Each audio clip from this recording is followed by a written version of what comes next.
Hi friends, good morning. ఈరోజు morning వాకింగ్కి వచ్చినప్పుడు ఈ ఫ్లవర్స్ కనిపించాయి.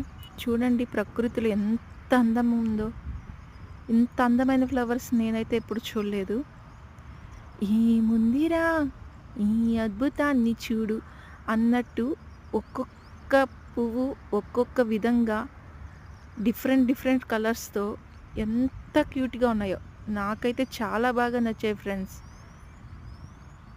చూడండి, వాటిని అలా చూస్తూ ఒక పక్క పక్షుల కిలకిలతో నాకు ఈరోజు మార్నింగ్ అయితే చాలా అంటే చాలా పీస్ఫుల్గా ఉంది. మీరు నేమ్ తెలిసే కామెంట్ చేయటం మర్చిపోకండి. Thank you for watching. Please subscribe.